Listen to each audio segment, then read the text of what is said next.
Sanchez will try to work both. Oh, trouble. And there's a crash.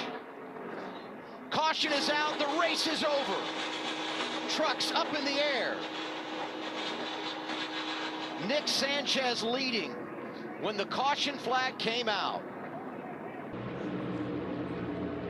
Now Logano the outside. They can't get around. Whoa! Keselowski gets turned by William Byron. Blaney gets caught up. Gilliland, Truex, Hamlin, and more. Former NASCAR Cup Series driver Kyle Petty has made shocking statements about the current generation of drivers.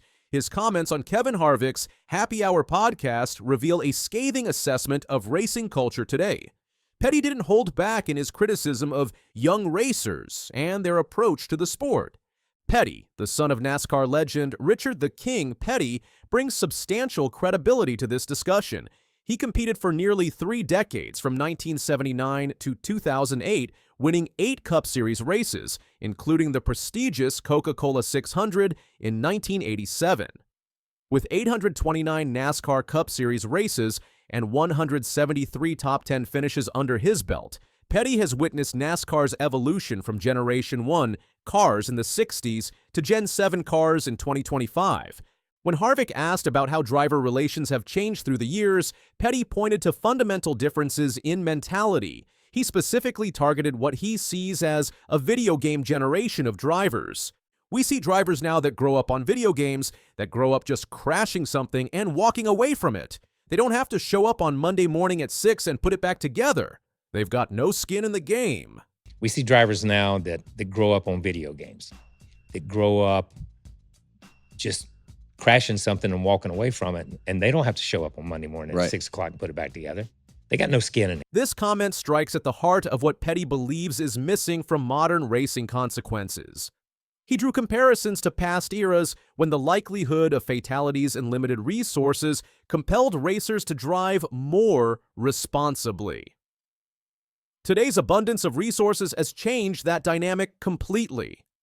The Ross Chastain Hail Melon incident perfectly exemplifies Petty's concerns. During the 2022 Martinsville race, Chastain executed a wall-riding move to gain 5 positions in the final lap. This unorthodox strategy qualified him for the championship 4. Chastain admitted the move came directly from playing NASCAR 2005 on GameCube as a child.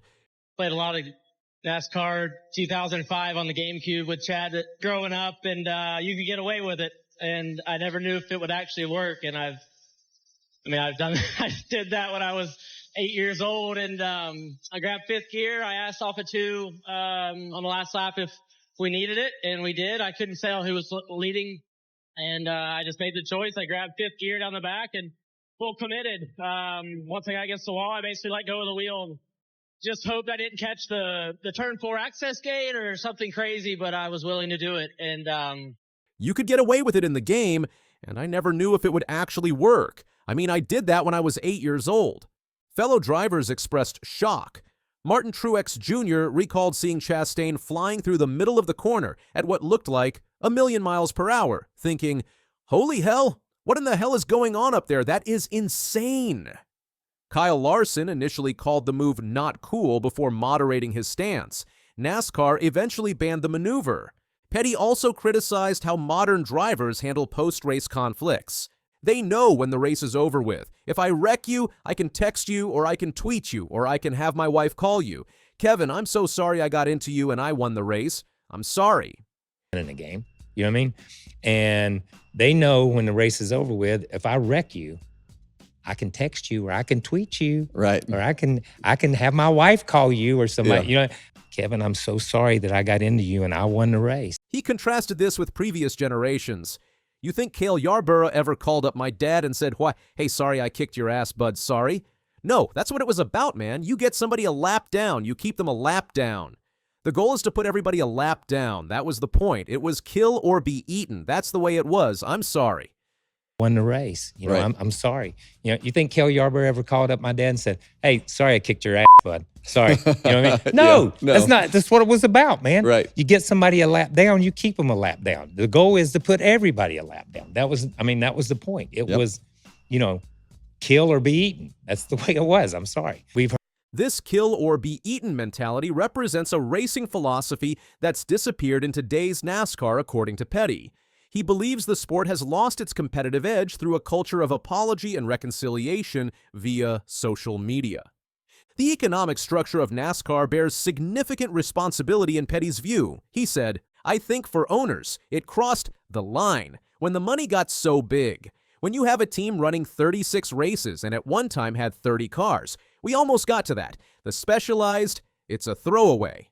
In all reality, cars are not cars. They're just a collection of pieces that come together on a Sunday to run, because this rear end might be under this car later." Today's teams operate with multiple partners and specialized cars designed for specific tracks. The charter system guarantees race entries and creates fiscal stability. This reduces the importance of each individual vehicle, leading drivers to take more risks in pursuit of wins. Petty grew up watching his grandfather, Lee Petty, race against legends like Buck Baker and Junior Johnson. He observed how his father, Richard Petty, and contemporaries approached racing. They had a tremendous amount of respect for each other, and they had a tremendous amount of respect for their equipment because they only had one car. You ran the same car at Martinsville. You ran at Daytona.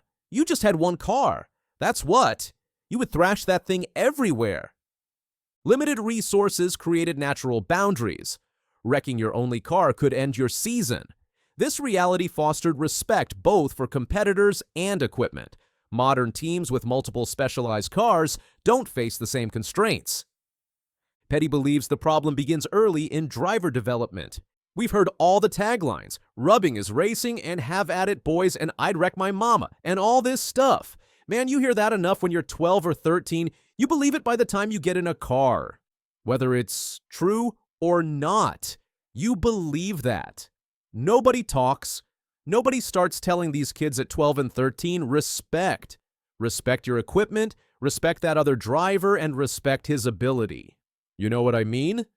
Because if you race him that way, he's going to race you that way. Heard all the taglines, "Rubbing is racing," and "Have at it, boys," and, "I'd wreck my mama," and all this stuff. Man, you hear that enough when you're 12 or 13, you believe it by the time you get in a car. That's right. And whether it's true or not, you believe that.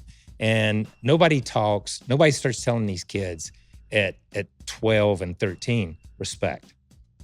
Respect your equipment, respect that other driver, and respect his ability. You know what I mean? Because if you race him that way, he's... This commentary suggests a failure in how young racers are taught. Carson Hocevar often comes to mind in these discussions. The young driver has drawn attention for his aggressive style early this season, though he has shown growth during his career. Petty also addressed how social media and fan perception have altered driver behavior. People think it's okay to dive into the last corner and take somebody out. People think it's okay to make it 6 wide where it should be 2 wide, and they think the fans love it, but it's not okay. Fans may love it, and that's okay. I am a firm believer that fans don't know what they like. They just like what they see on one given day. This controversial statement challenges the notion that fans should drive racing style. The 2025 NASCAR Cup Series has featured multi-car wrecks in most races, with experts criticizing NASCAR's inconsistent penalty application. Kyle Petty's concerns echo those of fellow NASCAR veteran Mark Martin, who has criticized modern rule changes, particularly the double-file restart system introduced in 2009. Before this change, NASCAR used single-file restarts with lead cars on the outside lane and lapped cars on the inside. Race leaders maintained their advantage even after cautions. Double-file restarts put leaders side by side, creating more drama but eliminating hard-earned advantages. Safety evolution has also impacted driver mentality, according to Petty. He reflected on NASCAR's more dangerous era. "My dad and those guys, those generations were different. They had a tremendous amount of respect for each other, and they had a tremendous amount of respect for their equipment because they only had one car. You want the same car at Martinsville you ran at Daytona. You'd thrash that thing everywhere. But they never got close to each other. They knew each other, but they didn't get close. The reason they didn't get close is because death was still a huge part of the sport in the 60s. Petty shared a personal memory. "I remember being at Daytona and the way the score stand used to be. There was a playground where my mom would score for my dad. I remember playing with kids there and their mom would come get them. and you'd never see them again because their dad had been killed at Daytona. Friday Hassler is a perfect example of a gentleman there was killed there. Never saw his kids again. It was almost 40 years before I ever ran into his kids again. These statements reveal how the shadow of mortality influenced racing styles. While improved safety measures represent undeniable progress, Petty suggests something was lost in the transition, a fundamental respect for the dangers inherent in motorsport. Kyle Busch has expressed similar concerns about what he terms the wreck culture of younger drivers. The generational divide in racing philosophy appears significant. Veterans learn to race with limited resources, greater danger, and fewer cars. Today's competitors grew up with simulators, video games, and a culture that often celebrates aggressive maneuvers. The rise of social media has transformed how drivers interact after conflicts. The economics of modern racing have reduced the significance of individual cars. Safer vehicle designs have minimized physical consequences. Each factor has contributed to what Petty sees as a deterioration of racing etiquette.